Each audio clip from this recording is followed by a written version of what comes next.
6 Minutes Season 5. The Season of Unknowingness. The final chapter of the 6 Minute sequel. There are kids in this world who are different. Special. One of them found us.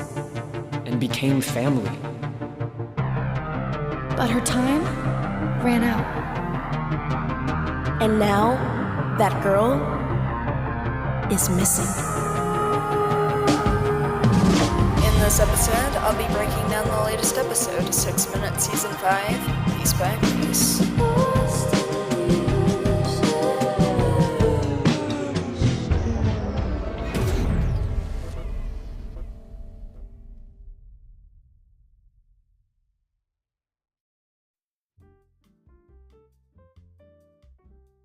Hey, Review Pop listeners, it's your Landon Mueller. We're here today talking about episode 31 of 6 Minute Season 5, and in a lot of ways, I thought this episode was super solid. What everything with Holiday and Dr. Whittier, and kind of we really get to explore on their relationship in an interesting way. And then we recently found out a lot of details about 6 Minutes Day 2026. And so it'll be taking place on June 1st. And, it's really exciting because last 6 Minutes Day, we got to find out a lot of details on the finale of Season 4. And last 6 Minutes Day, they had already recorded the finale of Season 4. So I'm super curious what kind of stage they're at in terms of the finale of Season 5. But yeah, let's dive right into it. You ran away from me?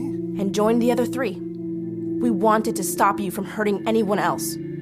But some of them were too hurt themselves, too set on revenge. So I left them too. I found something better.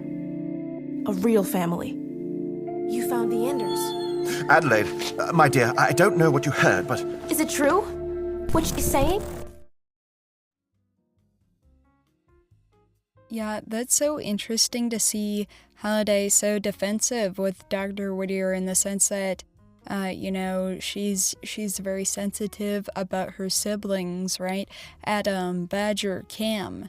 And in a sense, she left them for a time, but she's managed to reunite with Badger and kind of Cam.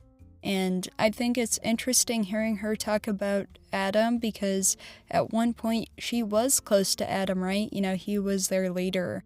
And you can kind of hear the shock in Dr. Whittier's voice, the idea that he didn't know he's done all of these bad things. And it's really interesting if he is remorseful or not. I can't totally tell, does he feel bad for having done all these things, put Holiday through so much, and kind of what are we learning about Dr. Whittier's character, right? Does he feel remorse or does he not? And then the idea of Adelaide and Holiday kind of glitching, they can't coexist, is super interesting because it's something that we've looked at as, a possibility from the very start of the season. He's very smart. Don't tell him I said that. Like I said, it was a mission. We were looking for this kid named Penn. He opens portals. Long story, totally normal story. But I wore a dress, a beautiful yellow one.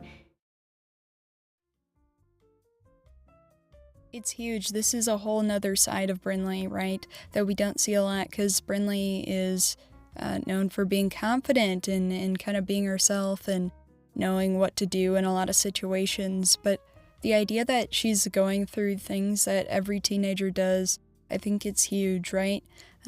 She's opening up to her bedbound mom about kind of her relationship with Cyrus and how that's going, and it just really speaks to Brinley's character, I think, and there's something so emotional about having her confide in her mom, even though her mom can't really hear her.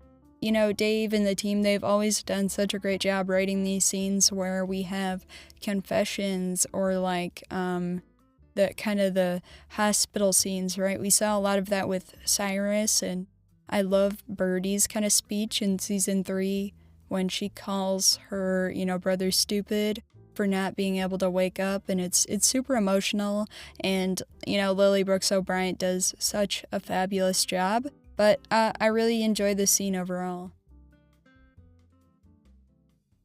I'm sure this is hard to hear, especially at your age. Mom is gone? Wait, why did she leave?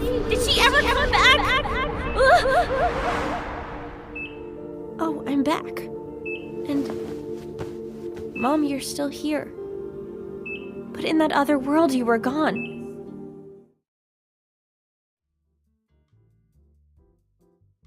It's huge because of all the context we have from the sequel, right?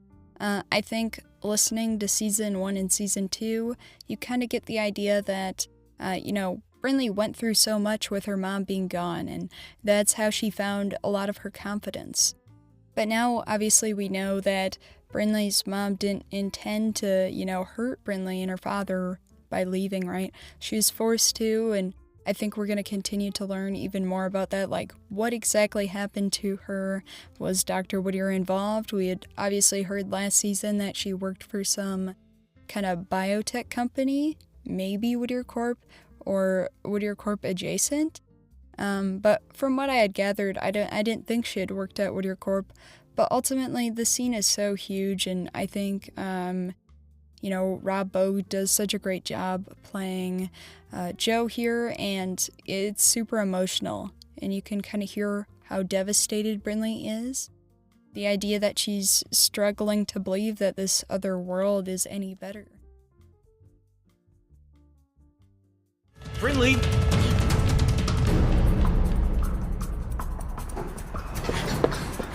Hey!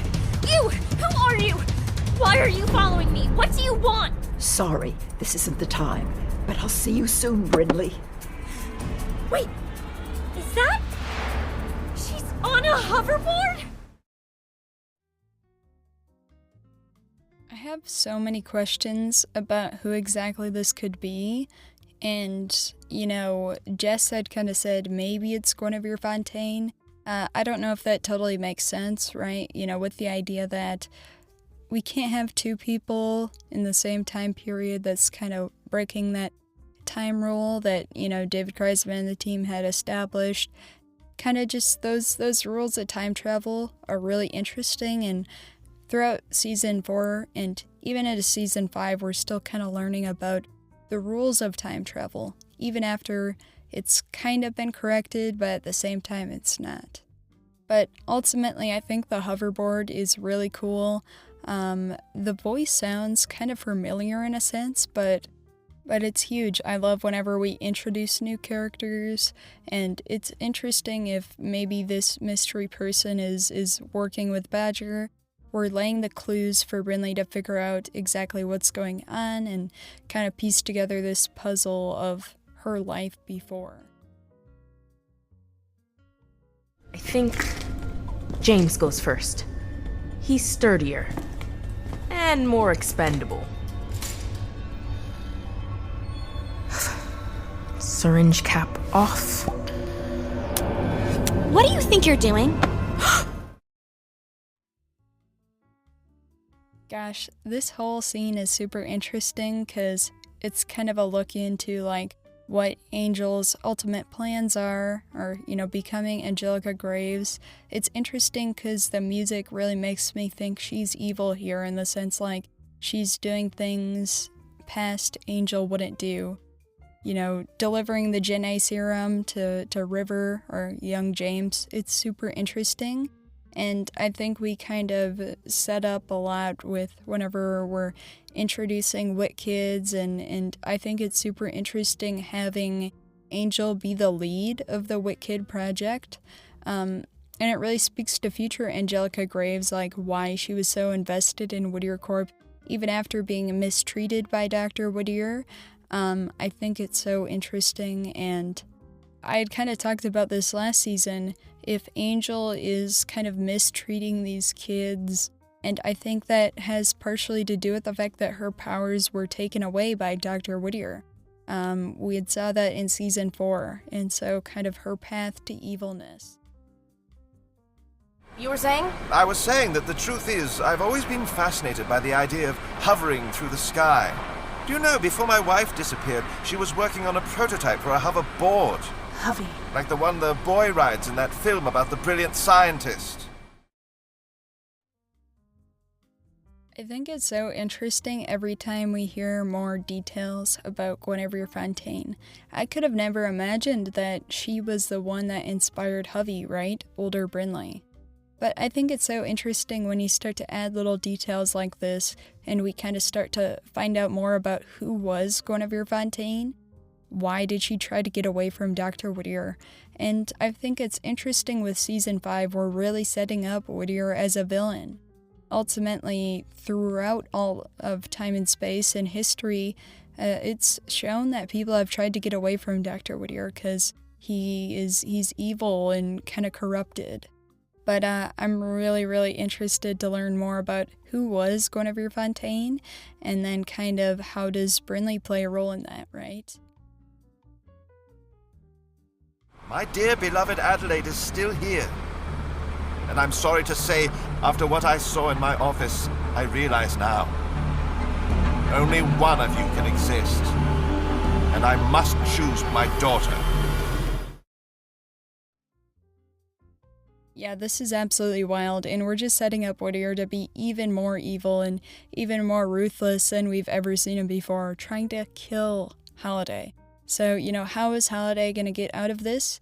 And I have to say, this scene really reminds me of Season 4, when Jude had tried to kind of escape Adam's grasp. Thank you all so much for listening. If you enjoy the show, please leave a 5-star review.